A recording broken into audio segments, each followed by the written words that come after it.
Hello, everyone. Welcome to Court with Krissy. Well, I'm not quite sure what to say about they, them, she, her, he, him. There is one thing I know.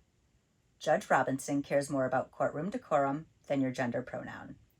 I hope you like it. Court with Krissy is now in session.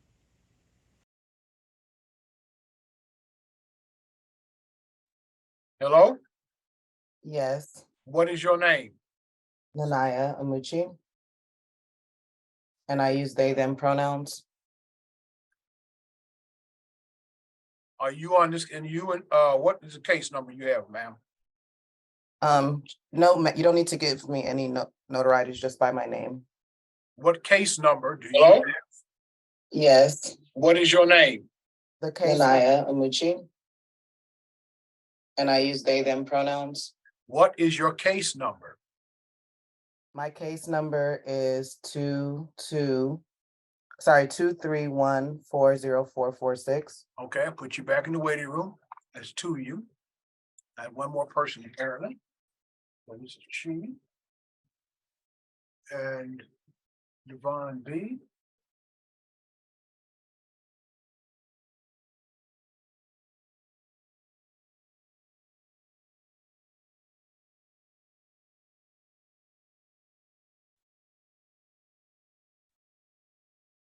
Hello? Hello, can you hear me? I cannot hear you. Your microphone is muted. Your microphone is muted. Can you hear me now? I can hear you now. How are you? I'm good. What is your name? My name is Edidiong Adiakme. All right, I think I have two other people, Mr. Cox. Yes, all three of us are in the picture. We are together. We are the plaintiffs. Well, we have some problems with your pleadings, but let's get everybody in here and let's get started. Okay, thank you.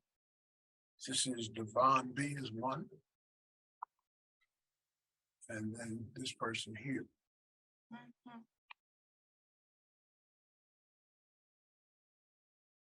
Adiakme. All right, I think I have two other people.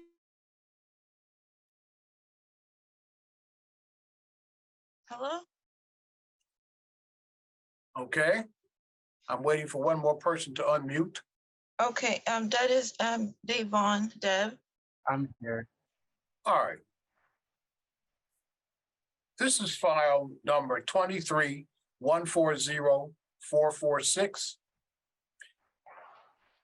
Oh, where's my file? Oh, excuse me. Here we go.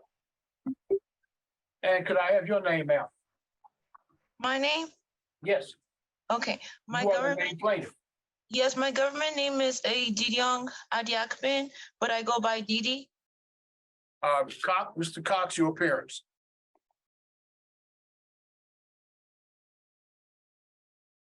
Are you speaking to me? No, I'm speaking to Mr. Cox. Okay. Mr. Cox. I guess he isn't here. I saw him on video. I saw him too, but he's not responding. So. Are you with us, Mr. Cox? I am, Your Honor. Sorry about that. We're having some internet problems here. All right. This is case 23-140-446. Could I have your appearance, please, again, Madam Plaintiff? Are you talking to me or are you yes, talking to? Yes, because you are the named plaintiff. Okay, it's three of us, but no, sure. ma'am. You are the named plaintiff. Okay, that's fine. In your name and all tenants. Tell us what your That's not how I filed it, but I will read out my case number. My case number is 231-40446. Okay. Yes. Appearance, Mr. But Cox. in our motion, we did list three tenants. Ma'am, the complaint controls here. I'm looking at your complaint, and it describes you as the plaintiff and all tenants. So we no, I'm not going to argue with you. We have a pleading problem here, but we'll get it straightened out. Mr. Cox, your appearance. Good morning, Your Honor. Aaron Cox, P69346, appearing on behalf of the defendant counterplaintiff. All right, now I have two other individuals. There's someone who's identified as Devon B. What is your name? Good morning, Your Honor. My name is Davon Bird. My pronouns are she, her, theirs. And what is your name? Looks like it. My name is Nanaya Mbuchi, and I use they, them pronouns. All right, well, here's the first thing. Lawsuits have to be prosecuted in the name of the real party in interest. You will have to file a first. We put our legal names on our form. Excuse me, ma'am, you may not interrupt me. We're on Zoom, but this is a courtroom. And when I'm talking, you're not. Do you understand that basic rule of courtroom decorum? No, I do. Thank you. Good. You have an absolute constitutional right to represent yourselves. An absolute right to do that, or you can appear by counsel. If you elect to represent yourself, as is your constitutional right, you do not get your own set of court rules. You must follow the same rules of civil procedure, the same statutes, the same case law as Mr. Cox or any other lawyer. You will not be heard to say you don't know the rules if you elect to represent yourself. So the first thing I'm going to urge you as strongly as I can, and again, I want to remind you, you have an absolute constitutional right to represent yourself. I would urge you to get counsel. Secondly, as a general rule of pleading, pleadings must be prosecuted in the name of the real party in interest. If you are a plaintiff in the case, then your name is not all tenants. Your name is whatever government name you are using. So you will have to file an amended complaint identifying by name all plaintiffs in the litigation. So, Madam Plaintiff, you are the person who brought the case. Tell me what your case is about.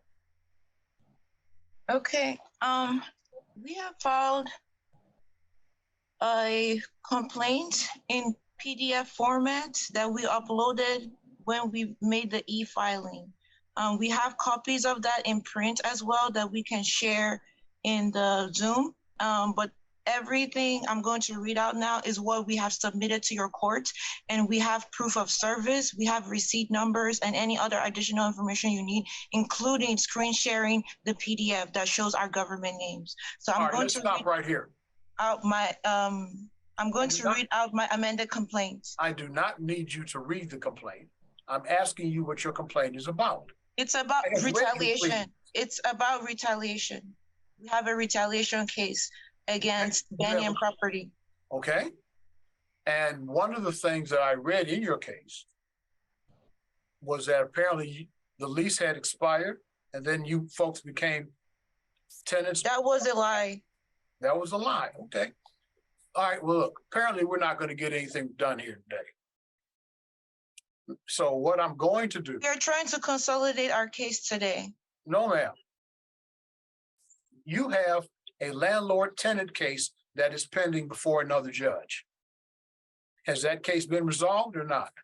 The case is scheduled for April, and we don't want to resolve the case without consolidation. So either we consolidate the stuff here or there, because if we don't, that will be using our resources unwisely. The plaintiff or the defendant has already filed in that court to close that case because they are accusing us of giving identical complaints. But the reason we're giving identical complaints is because this issue stems from the same issue, retaliation. And so we want to consolidate this case either in this court or that court so that we are not accused of giving identical complaints in two courts. We just consolidate it, and it helps with the economy of the court. And we're trying to do that here because we are having a retaliation case in both courts. What's going on in the landlord-tenant case? We are fighting a retaliation case against Banyan. They are retaliating against us and trying to evict us based on retaliation for us exercising our right to negotiate our lease. Let me hear from Mr. Cox. Yes, Your Honor. I mean, What's going on in she's the accurate. landlord-tenant case? We have an adjourned hearing scheduled for April 11th, 2023 at 9:30 a.m. before Judge Jacquet.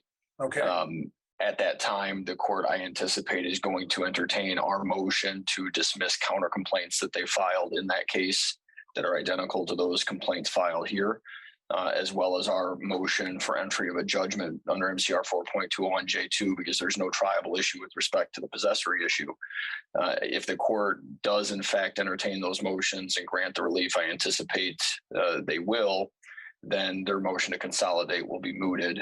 They will proceed before you on their monetary claims, leaving the possessory issue before Judge Jacquet. Even if the judge doesn't grant that relief, I do ultimately think that's the outcome, because the landlord-tenant possessory action is a separate, distinct proceeding from the monetary disputes between the parties that's before this court. okay, let me do this. Let me make a stab at an explanation. In the landlord-tenant matter, there are basically two issues. The first issue, who is entitled to possession of the property? That issue is exclusively within the purview of the landlord-tenant division. It will not be heard in general civil. In the landlord-tenant division, there may or there may not be a claim for money damages. If the only thing that is resolved in the landlord-tenant division is the possession issue, then the question of whether there may or may not be monetary damages can continue in the general civil division. If a decision is made on both possessory issue and monetary issue in the landlord-tenant division, that would operate as res judicata, that is a decision on the same issues with the same parties in this case. In any event, in this case, the pleadings in this case, this is not small claims. This is general civil. And in the general civil claim, we have a problem right now with the named parties. The rules in the general civil division require that a plaintiff or a claim be prosecuted in the name of the real party in interest. So the plaintiff will have to file a first amended complaint if you intend to continue with more than one plaintiff. We have filed an amended complaint with our government names on the complaint. When We can was that? upload it now to you in this chat. Do you have that, Mr. Cox? I do, Your Honor. They did. I can't tell you whether or not the court has processed the filing, but I received The court I has, received a because copy. we have the proof of service. I did receive a copy of an amended complaint. And I it have is it in the dated. court transcripts. I have it dated in my file, Your Honor, as February 11th, 2023. All right, then this is what I'm going to do. Because I'm looking at defendants. We also have a motion to consolidate that we shared with Judge Jacks. Judge Jacks at that court told us to come to this court and argue for consolidation. And that is why he gave us an April court date. We met him on February 14th, and he said he would not make a decision on February 14th till we've come here and argued for our motion to consolidate. We also gave him the motion to consolidate, and he said his court cannot hear it. And so while we were waiting here, Aaron Cox sent us a reprimand telling us that we were filing identical claims. And we said, Aaron Cox, the Judge Jacks already told us to come here and argue to consolidate so that we don't have to file identical claims. But now Aaron Cox is telling Judge Jacks to close our case because we have identical claims. And we are telling them we don't have identical case if we have one case. So we're trying to consolidate it. We cannot go back to Judge Jacks because he told us to come here on February 14th. He said, come here on February 14th and argue to consolidate here. And if you don't get it, then come on April 14th to argue there. But the two cases stem from the same issue of retaliation. There is no difference. All right, this is the Retaliation to the defendant, or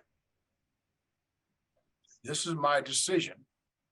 I am going to deny your motion to consolidate.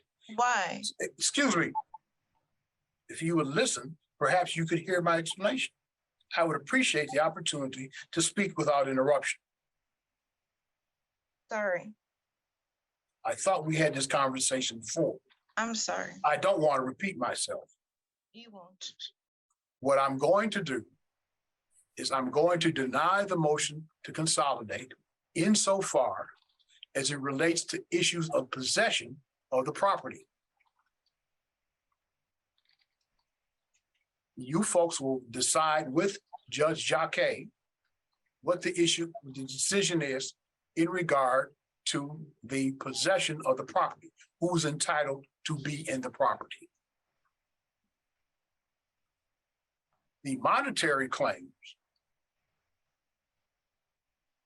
will proceed in my court under your amended complaint. You will have to file. I see your first amended complaint apparently identifies 3 individual named plaintiffs. That's fine. So what we're going to do is I'm going to enter an order denying your motion to consolidate insofar as it relates to possession of the property on Atkinson. That was not our argument in that consolidation case, Judge.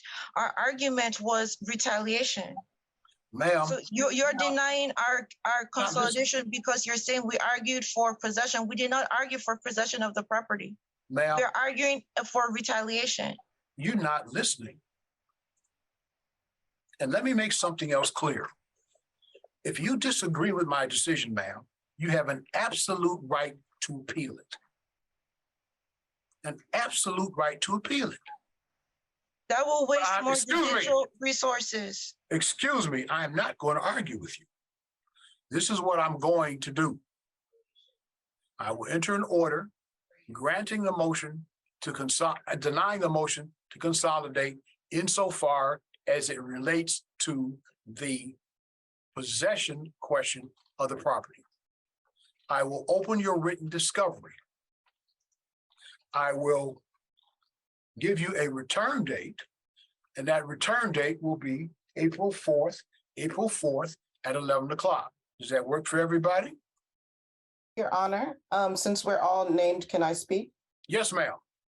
So I hear you on this, but I wanted to state for the record that when we went to Judge Sean Jack, he said that retaliation precludes any claim for possessory. That is it's a defense to the eviction. And so we need to determine retaliation before we can even get to possessory. Mr. Cox.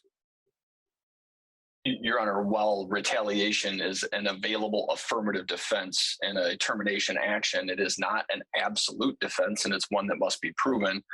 I was not present at the prior hearing, but I certainly don't think that they've properly pled or proven that defense, and I think that the outcome before Judge Jacquet on the possessory issue is inevitable.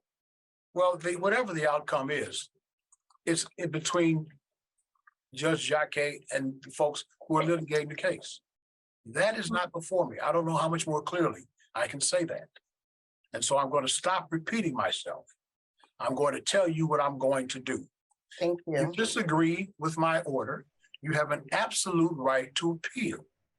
That appeal must be perfected in the Wayne County Circuit Court under the Michigan court rules. I will issue 2 orders today. I will issue an order denying the motion to consolidate insofar as it relates to the question of who is entitled to possession of the property. I will enter an order for April 4th at 11 o'clock, which will be our next pretrial. And in the interim, I will open your written discovery. And so I would urge you, if you want to represent yourselves, you have an absolute constitutional right to do that. What you do not have, and I want to make this perfectly clear, you do not have a right to your own set of rules, civil procedure, your own rules of evidence, and your own statutes. If you elect to represent yourself, as is your constitutional right, the same rules that are binding on Mr. Cox are binding on you. and you will not be heard to say you don't know the rules. So I would urge you, but I'm not requiring, I would urge you to get counsel. But again, that is your decision. So 2 orders coming from me. An order for April 4th at 11 o'clock will be our next Zoom pretrial. Your written discovery is now open. Second order will be an order denying the motion to consolidate insofar as it relates to the question of who is entitled to possession of the property. Is there anything else we can accomplish today? Yes, Judge, please. And I'm saying this in the most kind way possible. I don't want to go against you because I know like you are saying what you need to say. So I appreciate you coming in here today to work with me.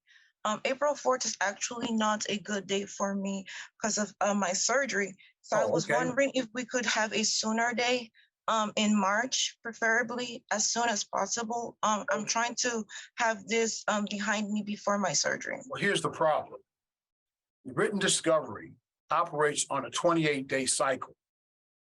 So if I have a hearing before 28 days and written discovery is issued after today, it will not be due at the time we are next together.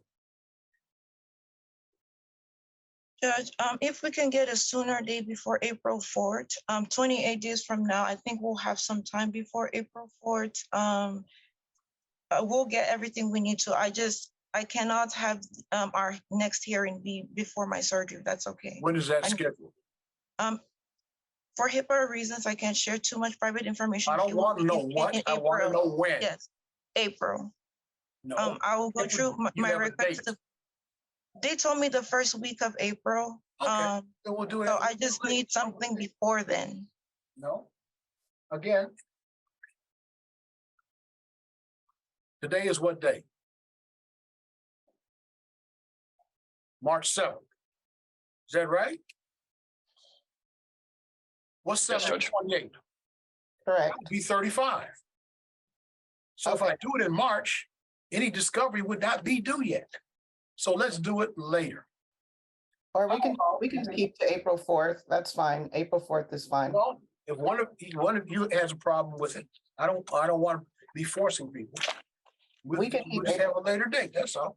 We can keep April 4th. That's fine. We can adjust the appointments because we don't want to delay it further. So April 4th is fine with us. And then I had a second question.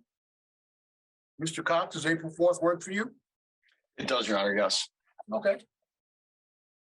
April 4th at 11 o'clock, written discovery is now open. And then Your Honor, I had a second question. Give me just a second. Okay, thank you.